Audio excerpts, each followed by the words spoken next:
folks, welcome to another episode of Off the Clock with Your Attorneys. I'm Bill Demas. I'm Duffy.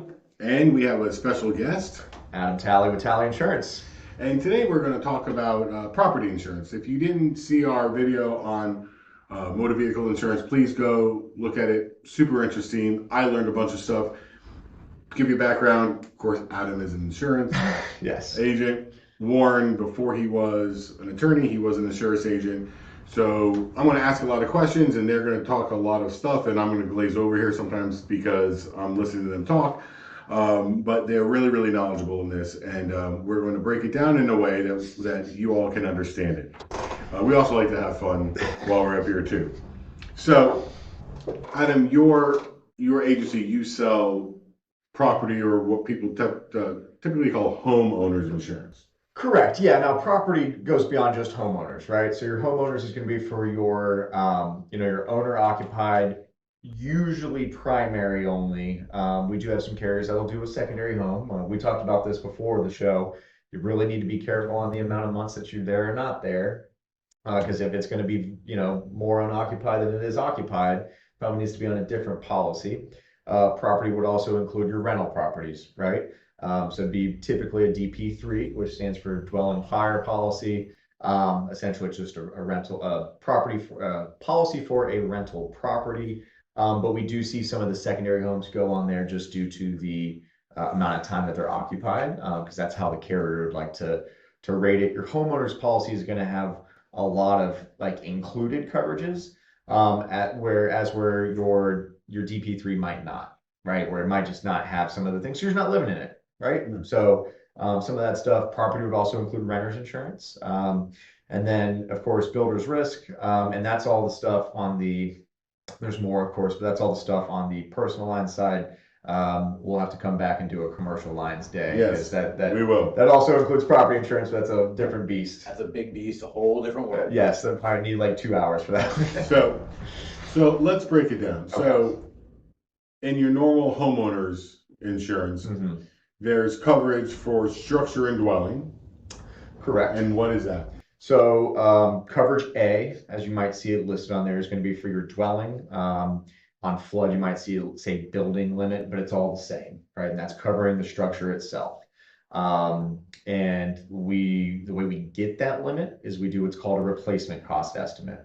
Okay, and that's where we put in all the features of your home, right? Square footage, construction type, height of ceilings, flooring, as many details as we can to get that limit, right? And whatever the replacement cost estimate comes back at is generally the floor. Okay, we can always go a little higher, and I always recommend going higher. I typically go a couple $1,000s higher as a CYA for myself, because listen, I haven't been in that house, right? I don't know all the finer details. Zillow is only so good. And if it's a new purchase, these people have only been in the house maybe once or twice. They don't know yet, right? So I always add a little buffer in. Most carriers will let us go up to 125% of the replacement cost estimates. We go 25% higher. And then there's other structures. Yeah, so other structures, coverage B. The way I always say this is going to be pretty much anything that's on the property that's not part of the house, right? So it's going to be fences, sheds, bird baths, etc. Now, when we talk about dwelling versus other structures, got to be very careful on the specific carrier, especially when it comes to pools. So some carriers, pools are part of your dwelling limit. Other carriers, it's coverage B. So depending on the carrier, you might have a much higher dwelling limit, and still only the general standard is 2% of the dwelling limit for other structures. But if you switch to somebody, I believe Security First is like this, where they want the pool as your other structures, to where maybe now you have a 10 or 20% limit if you want that pool covered. Sometimes people go against it because, the perils that would be covered under a policy might not have any effect on a pool, right? And so they might forego purchasing that extra limit.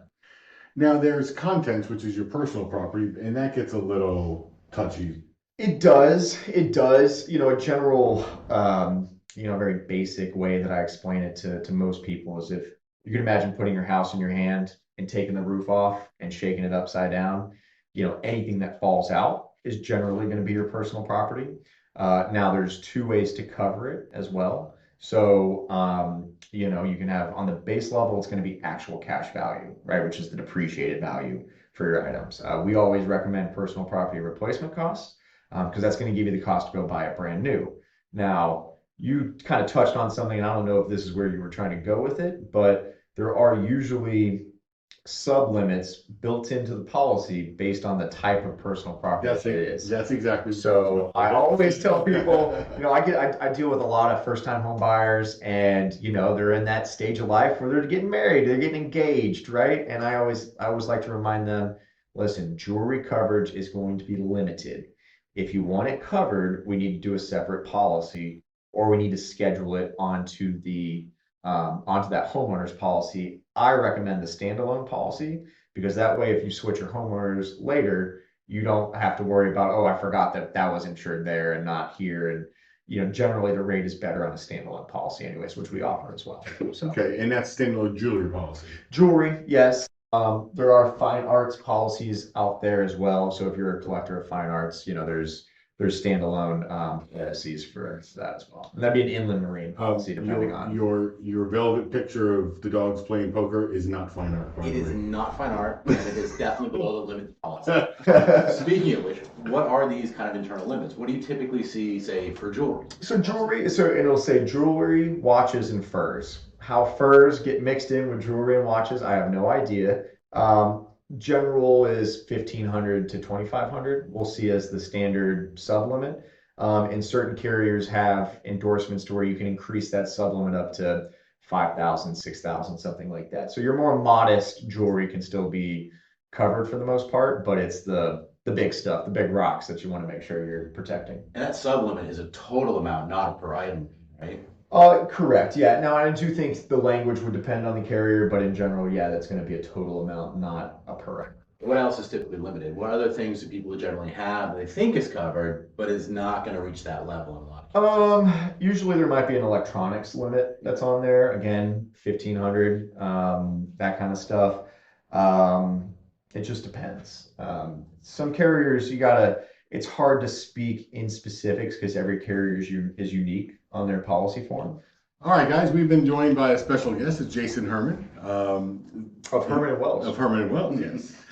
He is the managing shareholder of the firm, and he also is the one that heads our property insurance department. So Jason knows as much of this type of law than probably anybody that I've ever met. Super knowledgeable on this. So that's why we're glad to have him in here because he can add a lot to this. So you talked about the furs. Is firearms included in that too? Firearms would be a different sublimit, but there is typically one for firearms as well. And you can schedule the firearms. Us being in this area of the country and being from the South, and a lot of us have guns or guns and rifles and things. People just automatically assume that their pistols and rifles are all going to be covered under their policy. That's not always the case, right? Okay. So there are going to be sublimits on there, and if you are going to schedule it, there's different rates based on if it's a collectible, right? Like, so if maybe you have a pistol that's on your desk that's not going to be used, but it's a Civil War relic or something, that would be rated differently than, say, a hunting rifle that you're going to go use, right? So it would just depend. Although we insure many people that hunt, it's something where it's just not top of mind for them when it comes to covering the guns. And I think guns with a lot of people, they, even if they're big gun nuts, it's one of those touchy subjects that some people just don't like to talk about. So it just doesn't come up as often as you probably would think, considering that there are limitations to it. Right. But it's one of those that as a gun owner myself, I just always assumed that my firearms were covered under my policy, but if I want them covered, I'm probably going to have to get a writer to cover them. Yes. Just not for any other reason except for just the internal limitations of homeowner policies. Correct. Yeah. And I mean, like we talked about, if for anybody that didn't get to listen to the auto one, there's no way to be fully covered for anything. Right. So like, I would always ask questions if you're curious and there's something really important to you that you want to make sure is covered. Ask that question. Don't assume, right? Okay. Assumption is where you're going to get in a lot of trouble. We sometimes get asked to review policies for people, usually like businesses and things. Yeah. And that's always my question is, well, what are you worried about? Right. And is that sort of how you approach things too when you're insuring things? You've got to figure out what's the most important thing, because that's what's got to get insured. Right. So, and it depends on the person, right? It depends on their age, depends on their experience. Some of them know to ask the questions themselves. Some of them you have to listen for context clues, right? If I'm dealing with a first-time home buyer and they're younger and, I listen, oh, well, she's not going to be on the policy because we're not quite married yet. I'm like, oh, okay, well, by the way, rings aren't going to be covered to the limit that probably you've spent. So let's make sure we talk about that to make sure you're there. So it's trying to listen for context clues, trying to ask the right questions. But it's depends on the person really. So also in the policy, there's something called additional living expenses. Correct. Or it would be rental, lost rents if it was a DP3. And that's coverage in case you can't live in the house due to a covered claim, right? Lightning strikes, house burns down. That's going to pay for probably not a hotel. Probably they'll put you in an apartment because that'll take a year or so to rebuild your house. But, that would pay for those extra expenses. Sometimes I've seen it also pay for those extra food expenses, that kind of stuff, because most hotels don't have kitchens. So you do see some additional stuff going there. What I like to remind people, usually don't get this question until they're buying a policy around hurricane season. But they're like, well, hey, I had to evacuate, and I evacuated to Orlando and we stayed at the Four Seasons, is that covered for loss of use? And I have to remind them, no, because you could have evacuated to a free shelter near your house. You chose to do that. Now, if you went to Orlando and the first 2 days the storm was here, and then your neighbor called and just said, hey, there's a tree through my roof. Yeah, they'll probably pay to extend your stay, but I don't know if it'll continue to be at the Four Seasons either, so it's dependent on how that works. But yeah, so it's not necessarily, you can't think about it just because you evacuated, essentially is where I'm getting at. Well, because the trigger for additional living expense is property damage. Correct. Yes. So, yes. Evacuation by itself, and there's exclusions for civil authority. Right. Like the evacuation order doesn't trigger it too. You gotta have actual something bad happen to your house that may move out. And a lot of people don't, they don't get that. So. Right. So basically, they don't pay for things that may have happened or may happen, in the future, even though they say, okay, this Cat 5 is going to come through and decimate the whole area. Until it actually comes through and decimates the area, they're not paying it on. Well, correct. Yeah, I mean, because, for instance, and you saw it with Hurricane Ian, right? You had some homes down in Sarasota where everything on the beach was wiped out except for the homes that were built in the last 10 years because they're built to the current codes, and they made it through the storm. So you can't just make a blanket statement on stuff because your house might still be there. I don't know if it's going to be livable, but it might still be there. Or what if the damage is from a flood instead of hurricane? That's the wind. Right? If you've got additional living expense through your homeowner's policy, which excludes flood. Correct. That even if you were totally justified to evacuate, your house is gone because of the flood, your hurricane coverage isn't going to respond to that. Well, Correct. and let's break this down, because right now you have people out there saying, well, it wasn't a flood, it was the hurricane. And I have water in my house because of the hurricane. That's because of the storm. There wasn't a flood. The river didn't rise. So for us, you guys, Jason, can you explain the difference between water damage in a home because of roof or whatever versus what they technically call a flood? Surface water. Yeah. That's what we call it. And I call it, we say rising water. So rising water is a flood. If it's not rising water, it's going to water. If it's on the ground and it comes up into your house, no matter how high it comes up, that's going to be flood under your homeowner's policy. Correct. Because they actually don't have a flood exclusion; they have a surface water exclusion. If it's water from somewhere else, although we've got rain exclusions actually in most every homeowner's policy, if it is coming through an opening that the hurricane created in your building, whether it's your windows, your walls, your roof, you got wire coming in, rips your roof off or breaks a window or whatever, now you've got coverage for that. And I hear people all the time saying, a pipe broke under my sink and my house flooded, I had a flood.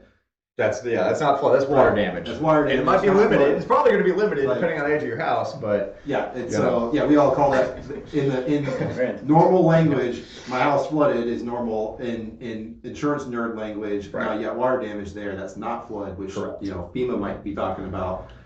So real quick, while we're on flood though, and we were talking about loss of use, I do have a private market carrier that will include loss of use on a flood policy. Okay.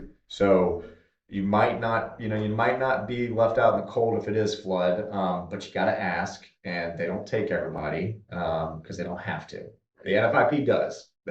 so just to break it down, Okay. the hurricane comes and there's a storm surge, so that's rising surface water, Correct. flood.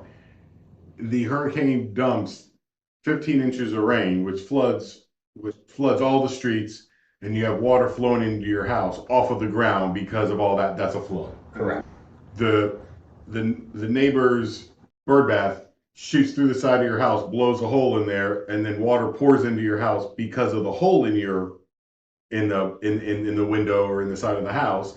Water pours in because of all the rain. That's not a flood. Correct. Exactly. Okay, just wanted to break it down. Yes. Yes. To be because sometimes here's why I'm here I'm a disability attorney. The reason I'm here on the non-disability stuff is because they talk up here and it all makes sense to them, and I'm the dumb guy down here going, I don't understand flood versus non-flood. So okay, Real quick, while we're talking about hurricanes and stuff, something else that I have to explain to a lot of people, and I try to say it in the broadest terms possible because, when it comes to stuff, we talked about this at the very beginning.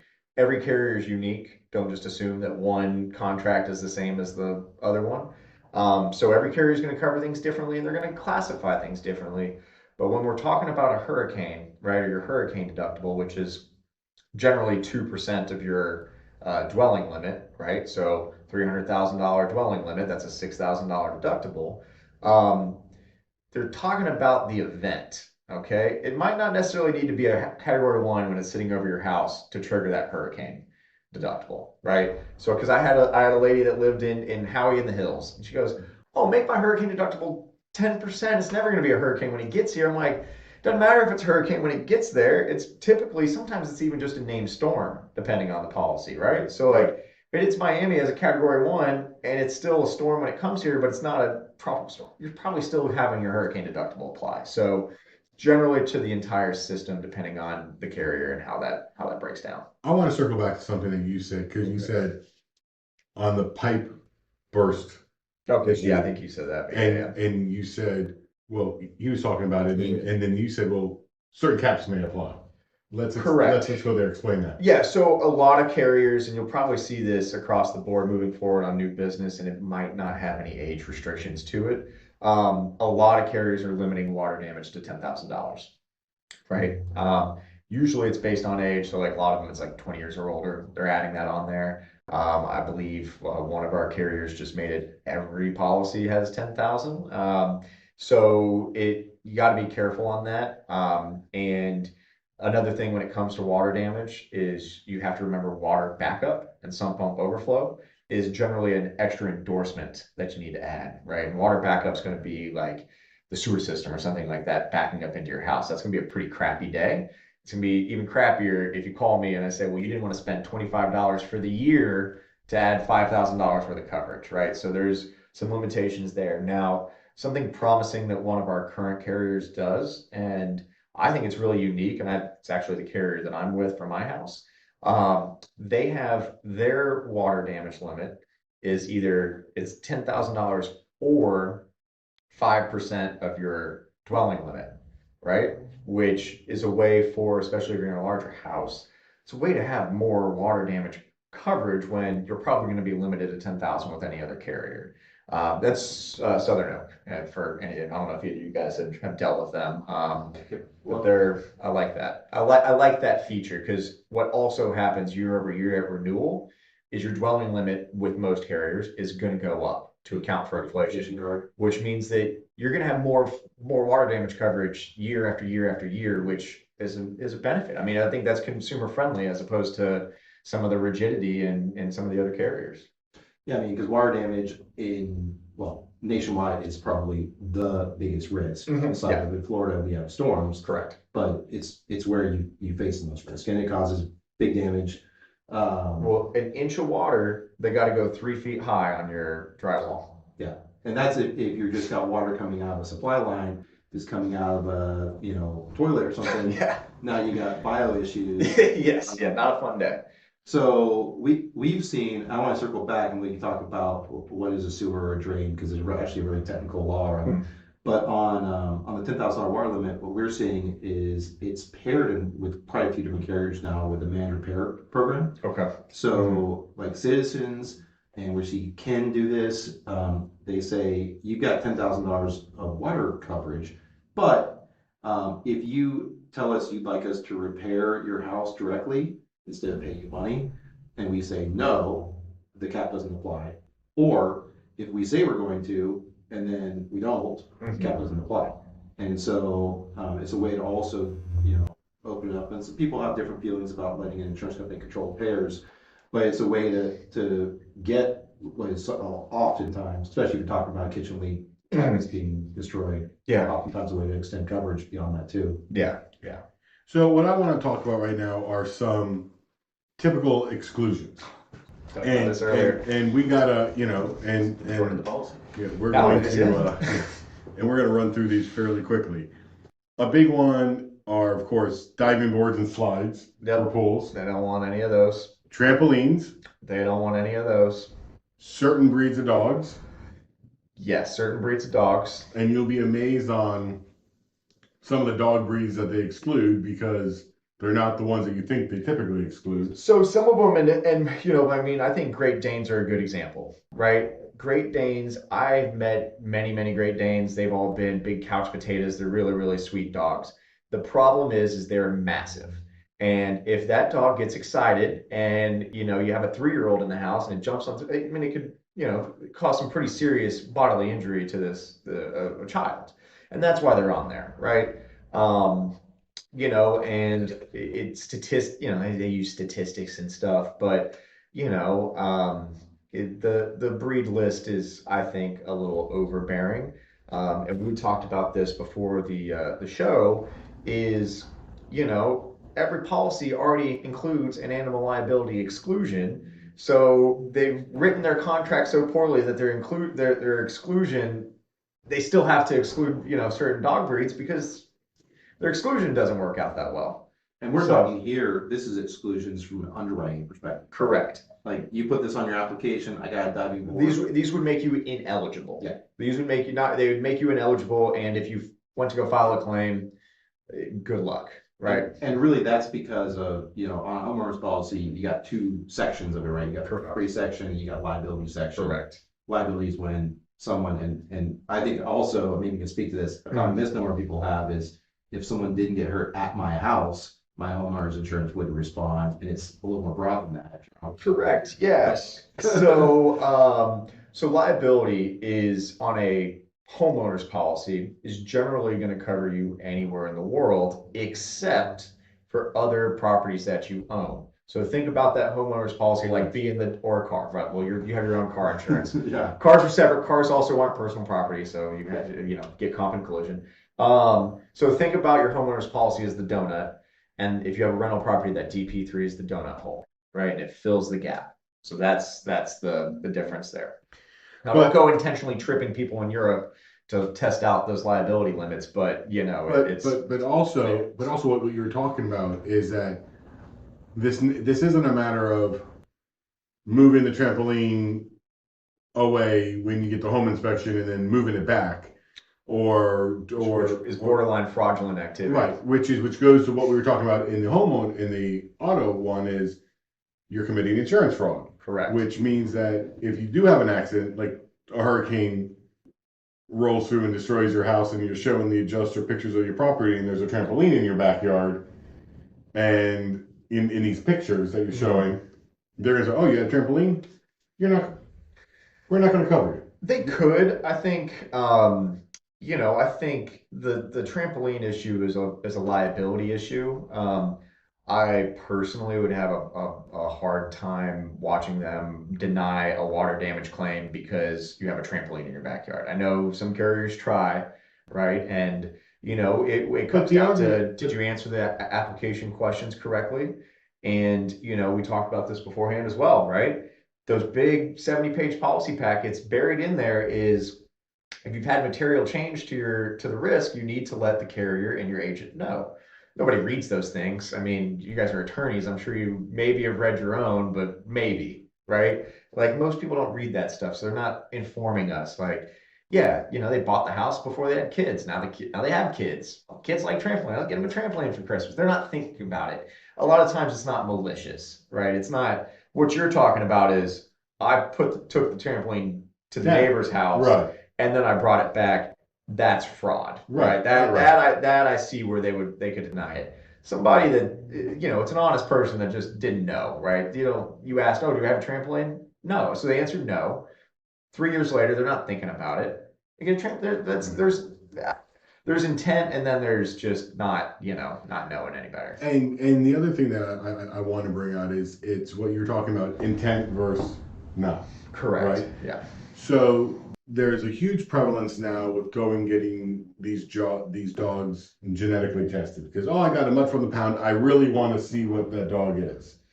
And then you get it and it says that it's a part pit bull, German shepherd, blah blah blah blah, and it lists it out. Once you have that information, it's hard for you to go to an insurance company. Oh, they're a lab mix because they're asking you, and Well, and the way that the language is on the policy, it's like, do you have any of these dogs or any mix thereof, right? Right. So they're not just looking at purebred, Dobermans, right? They're Right. looking at, any sort of mix there. So when it comes to your dogs, when you get it from the pound and they go, what is it? And they go, oh, it's a Labrador mix, it's a Hound mix. You go, okay, because once you really figure out what that dog is, you have to honestly answer Correct. on your policy. Correct. Well, Correct. And add a layer to that our language we've got in the statute, we've got chapter 627-409 controls whether a policy can be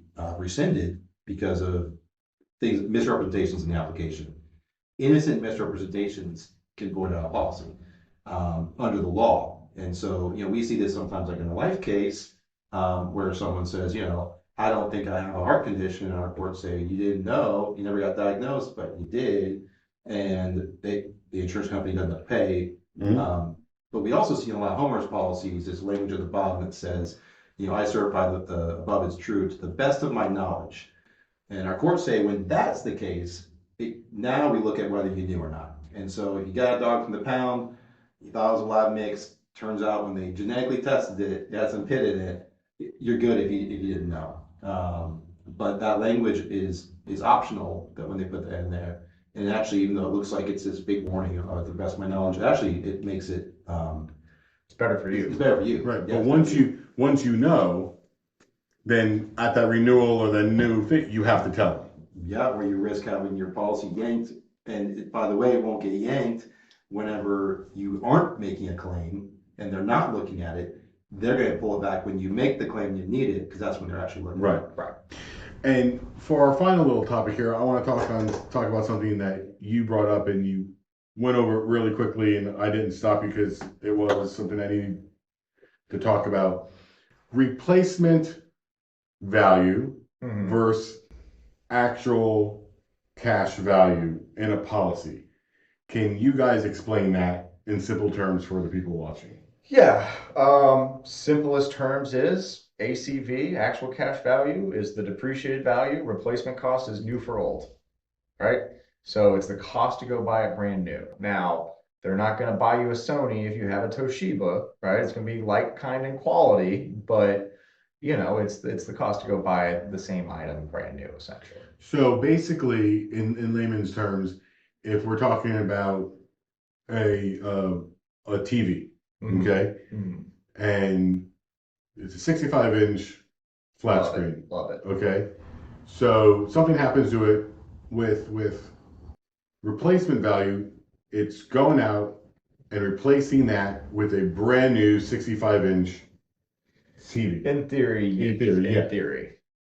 If it's actual cash value, like, well, that was a 2012 model. Yeah, That- eBay value. If you Yeah. want to go super layman's terms, Right. look up your 2012 Sony flat screen and on eBay, and that's That's what a they're general estimate of what they're going to give you. Yeah, so be Okay. prepared. Pennies on the dollar. Okay. And those, whether you get paid actual cash value or replacement value, go into how much a policy costs you, right? Correct. Yeah, and let's to be a little more specific. The scenarios that we've just been talking about have been more related to personal property, right? Most homeowners policies or DP3s, they're going to cover your dwelling by their own requirements. They're going to cover it on replacement cost, right?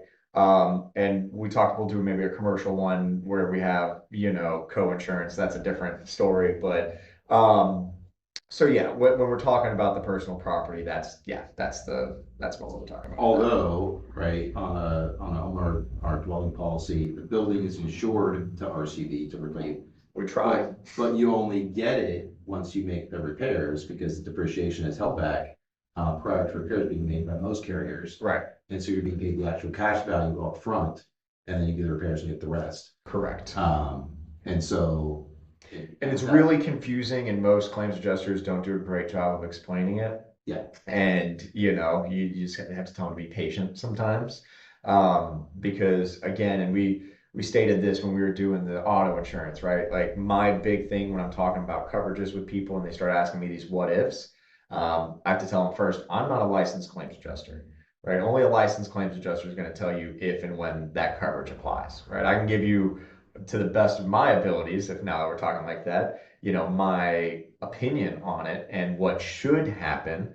But I mean, you never know, right? Even if it's a lightning strikes or something, I would never say anything in absolutes because you truly don't know. And I'm sure you guys have seen horror stories on things that like should be covered. And where's the check? Why do we have a blue tarp on our roof in February when Ian hit in October, right? Like that, like what's going on there? It's a hurricane, write him a check, but things happen. We get like the horror stories here, right? We get the kinds we can help with because they have the coverage, Right. And the carrier's not upholding its end of the bargain. Correct. Right. And then we have the other kind where I didn't buy that, like flood being a classic example. Right. I wasn't required to get flood insurance. I didn't get it. But the wire came up from the ground because storm drains backed up and my homeowner's got coverage will pay for it. And we have to say, yeah, that's how it works. And you also sign the application that says flood is excluded. Yep. So, and that's part of, we like to play the long game here with preparing for how do we win at the end of the case. But a lot of that begins before they even buy the policy, what do we need? Making sure that the things they care about most are covered. Right. And we try to ask every question. Like that's what I tell my agents. Every question, every time. I don't care how silly it is. Ask them. Okay. Now, you don't have to ask them if it's on a continuous masonry. You should be able to tell that from looking at it. But you don't have to do that. But ask them every question every time because you don't know that you can't assume the answer. Right. And that's a big way to get in trouble. And most people don't read the applications that they sign. And I recommend anybody that's listening to this that is, concerned about things, read the application before you sign it, while you sign it, right? They're typically not that long. So make sure you're reading what you're doing. And don't necessarily just assume things, right? Just you try to go over, you try to do the best you can, but some people just want to get that policy written and they're just going to say what needs to get said to get it done and move on. And they're going to sign it in 5 seconds, which is way faster than you can read a 6-page document, so it happens. So be smart about it. All right, folks. Well, we're going to end up here. We're gonna wrap this up. Adam, tell people how they can get in touch with you. Yeah, so you can find us online at ctalleyins.com. That's CTALLEYINS.com. And you can call us at 813-685-9393. And Jason, why don't you tell them how they can get in touch with us? Yeah, you're Herman Wells. HermanWells.com is our website. And 727-821-3195 is how you reach us on the phone. All right, folks, listen, if you didn't watch the one on auto insurance, it was awesome. We didn't have the special guest, but still the three of us held down the fort pretty good. Go back and watch that. There are going to be more of these videos to follow, so just keep on coming back and watching them. And again, if you have any questions or any concerns, you can always contact Adam or us here, and we'll be happy to answer them for you. Have a great day.